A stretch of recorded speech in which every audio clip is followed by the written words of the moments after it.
ఇంటి బయట సార్ నేను నా భార్య పిల్లలు ఉన్నాం. ఇక్కడ వద్దన అటాక్ అవుతుంది. మాకు టాక్స్ వస్తున్నాయి, దయచేసి మాకు ప్రొటెక్షన్ ఇవ్వండి అని 100 చేయడం జరిగింది. ఆ నైట్ కూడా సిఐ గారు పంపించి మమ్మల్ని ఇంటి బయటికి రమ్మన్నారు. నేను మేమెందుకు సార్ ఇంటి బయటికి రావాలని క్వశ్చన్ చేసి మీరు రాలేదు. ఆ నెక్స్ట్ రోజు మార్నింగ్ కూడా పోలీసులు ఉన్నారు. నేను షూటింగ్ వెళ్ళడం జరిగింది, నేను ఇక్కడ ఉండడం జరిగింది.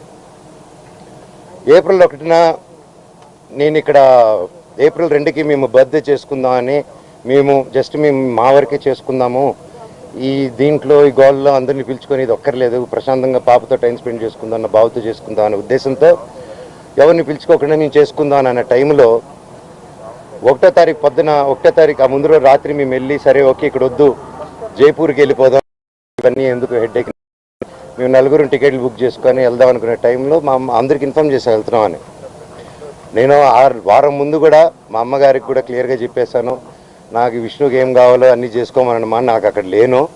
నేను నా వైఫ్ నా భార్య కూతురి బర్త్డే సందర్భంగా మేము ప్రియాంప్ ఇచ్చేస్తాం, మాకు మీ ఆస్తి లేదు. ఇది ఆస్తి గొడవే కాదు, మా నాన్నగారికి ఎప్పుడో పెట్టేశాను, నాకు ఆస్తి వద్దు నాన్న, మీది ఆస్తి వద్దు, కానీ పిల్లల భవిష్యత్తుకి మీకు సంబంధం లేదు. అది దట్ ఈస్ ఎందుకంటే స్టూడెంట్స్ నమ్ముకొని వచ్చారు, వాళ్ళు నమ్ముకొని వచ్చారు, అక్కడ స్టార్ట్ అయ్యేంత దూరం వచ్చింది. అది ఈరోజు నాకు ఆశ్చర్యం ఏంటంటే సిఐ గారు మీరు ఇక్కడ ఉండట్లేదు కదా అన్నాడు నాతో.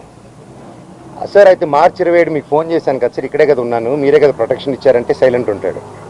ఆయన స్క్రీన్ షాట్స్ రికార్డింగ్స్ అన్నీ కూడా మీకు ఇమ్మన్నాడు, ఆయన పర్మిషన్స్తో మీకు ఇవ్వబోతున్నాను. అండ్ 1వ తారీఖున పొద్దున నేను ప్రెస్ బృందానికి లింక్ పంపించాను, వీళ్ళకి ఆల్రెడీ పంపించాను. ఏప్రిల్ నుంచి అప్పుడు డిసెంబర్ 8 స్టార్ట్ అయిన గొడవలకి ఈరోజు వరకు ఒక్క ఛార్జ్ షీట్ ఫైల్ చేయలేదు. ప్రూఫ్స్ ఇచ్చాను, కత్తులు గన్నులతో కొట్టరా అని చెప్పి మా మీదకి వచ్చారు, కర్రలతో వచ్చారు, గన్నులు తీశారు. ఇవన్నీ ప్రూఫ్ సిఏ దగ్గర ఉన్నాయి, అన్నీ ఉన్నాయి, మీకు చార్ట్ హిస్టరీ నేను ఇస్తాను. అయినా కూడా ఈరోజు పడలేదు. ఓకే సార్, కనీసం నా ఇంటికి దౌర్జన్యంగా వచ్చారు. ఆ రోజు పొద్దున్న నేను ఉంటే నా పెట్స్ ఉన్నాయండి, లోపల 3 పెట్స్ ఉన్నాయి, నా రూము అన్నీ నా చిన్నప్పటి నుంచి వస్తువులు, నా పిల్లల వస్తువులు, నా భార్య వస్తువులు. అంటే ఒక మగాడు నేను ఊరిలో ఉన్నప్పుడు లేని ధైర్యం, నేను ఊరు దాటిన వెంటనే జైపూర్కి పాపనెత్తుకొని వీడు పాప బర్త్డే బిజీలో ఉంటాడు, ఈ టైంలో కొట్టొచ్చా అని కేవలం విష్ణు ప్లాన్ వేసుకొని తెల్లారుజామున ఏప్రిల్ 1 5:40కి ఇదే రోడ్లో ఉన్న కెమెరా సీసీటీవీ, మా ఇంట్లోనే సీసీటీవీలు, వాళ్ళు ఫేమస్ కదా, పోయినసారి గొడవ అయినప్పుడు వాళ్ళు నా మీద కంప్లైంట్ వేసి వాళ్ళే సీసీటీవీ దాచిపెట్టారు. ఇప్పుడు కూడా మీరు వెళ్ళి అడగండి సీసీటీవీ వాళ్ళు ఎంటర్ అయింది ఎవరు, వాళ్ళు ఇస్తే సగం గుండు కొట్టుకుని తిరుగుతాను నేను వీధంతా, వాళ్ళకి సమస్య లేదు ఎవరు మీకు, ఎందుకంటే వాళ్ళు చేసింది దొంగ పని. నంబర్ 1, కమిషనర్ గారు బైండ్ ఓవర్ని క్రాస్ చేశారు, మల్టిపుల్ టైమ్స్ క్రాస్ చేశారు. జనరేటర్లో షుగర్ పోయడం దగ్గర నుంచి, మా వాళ్ళని కొట్టడం దగ్గర నుంచి, వాటర్ పంపులు ఇంటికి కట్ చేయడం, పగులు కొట్టడం నుంచి, కరెంటు కట్ చేయండి ఆ ఇంటికి అని చెప్పడం నుంచి, ప్రతి ఒక్కటి ఈ మనోజ్ గారి దగ్గర ప్రూఫ్స్ ఉన్నాయి.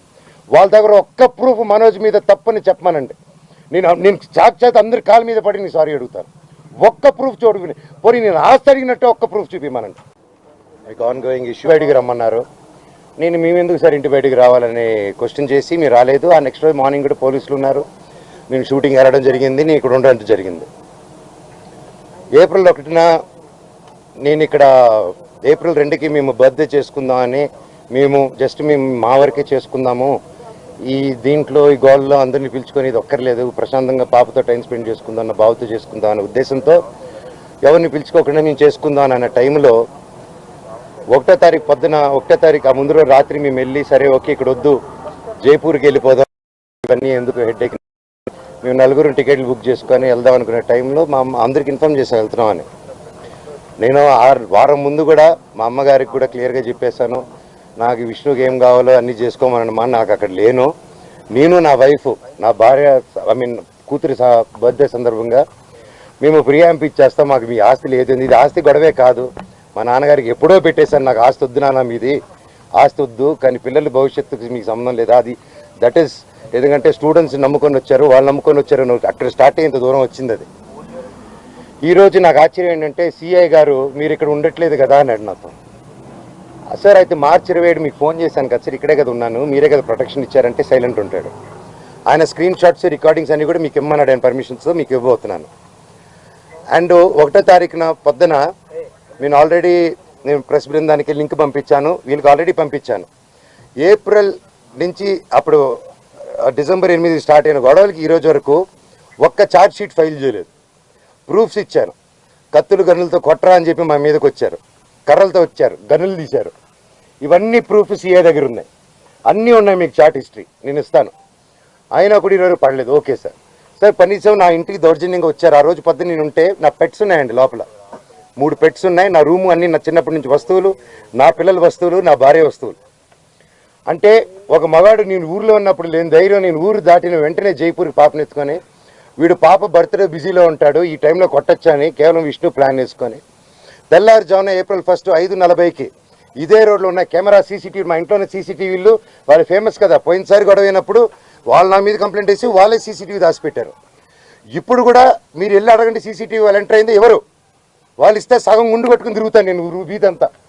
వాళ్ళకి సమస్య లేదు ఎవరు మీకు, ఎందుకంటే వాళ్ళు చేసింది దొంగ పని.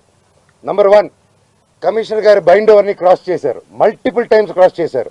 జనరేటర్లో షుగర్ పోయడం దగ్గర నుంచి, మా వాళ్ళని కొట్టడం దగ్గర నుంచి, వాటర్ పంపులు ఇంటికి కట్ చేయడం, పగలు కొట్టడం నుంచి, కరెంటు కట్ చేయండి ఆ ఇంటికి అని చెప్పడం నుంచి, ప్రతి ఒక్కటి ఈ మనోజ్ గారి దగ్గర ప్రూఫ్స్ ఉన్నాయి. వాళ్ళ దగ్గర ఒక్క ప్రూఫ్ మనోజ్ మీద తప్పని చెప్పమనండి, నేను సాక్షాత్ అందరి కాళ్ళ మీద పడి నేను సారీ అడుగుతాను. ఒక్క ప్రూఫ్ చూడుకుని పోనీ నేను ఆస్తి అడిగినట్టు ఒక్క ప్రూఫ్ చూపిమనండి. వాళ్ళు చెప్పేది ప్రతిదీ అబద్ధం. ఏప్రిల్ 1వ తారీఖున దౌర్జన్యంగా 30-40 కార్లు, ఆ వీడియో కూడా ఇచ్చాను మీకు, 30-40 కార్లు ఇదే వీధిలో వచ్చి మా సెక్యూరిటీ గేట్లు దూకి స్టంప్స్లో బూతులు మాట్లాడి నా సెక్యూరిటీని కొట్టి 3 గంటల వరకు బంధించారు లోపల. నేను 100కి చేశా, పోలీస్కి చేశా, సార్ కమిషనర్ గారికి చేశా, డీసీపీ గారితో మాట్లాడారు మా వైఫ్, సార్ ఇలా అయ్యింది, పెట్స్ ఉన్నాయి, అన్నీ పగలగొడుతున్నారు, మా వస్తువులన్నీ లోపల, నా రూమ్ వస్తువులన్నీ పగలగొట్టేశారు. నా బాబు ఫొటోస్, నా పాప ఫొటోస్, చిన్నప్పటి నుంచి ఉన్న వస్తువులు, నా పాప కోసం ఉన్న చిన్న చిన్న నగలు మేము బర్త్డే కోసం కొనుక్కున్నట్టువి ప్రతిదీ పగలగొట్టి ఎక్కడేసారో కూడా తెలియట్లేదు. నా కారు, నా 2016లో కొనుక్కున్న నా కారు టో చేసుకొని ఆల్మోస్ట్ 9 ఇయర్స్ కారు, నాకు చిన్న నేను పాత వస్తువులు అన్నీ ఎత్తి పెట్టుకుని ఉంటానండి, నేను అవే వాడుకుంటూ ఉంటాను. అండ్ నాకు ఆ షోకులు లేవు. అది తీసుకొచ్చి ఆ కారుని టో చేసుకొని తీసుకొచ్చేసి వెళ్ళిపోయి ఆ రోడ్డు మీద వదిలేరు. నా మా వైఫ్ కారు మినీ కూపర్, దాన్ని టో చేసుకొని తీసుకొచ్చి ఆ గ్రౌండ్లో వదిలేరు. ఆ గ్రౌండ్లో వదిలి అక్కడ ఖర్చీపులు కట్టుకొని రౌడీ షీటర్లు అందరూ దిగి దగ్గరుండి దాన్ని టో చేసుకొని మళ్ళీ తీసుకెళ్ళి అక్కడ వదిలేరు. ఇవన్నీ గురువారెడ్డి గారికి, అవునా ఇంత గలీజ్గా ఎందుకు చేస్తున్నారు, ఇది బాగాలేదు మనోజ్ గారు అని చెప్పి సీఏ గారు చాలా ఫీల్ అవుతున్నారు కానీ యాక్షన్ తీసుకోలేదు. నేను వెళ్ళండి సార్ మా వాళ్ళు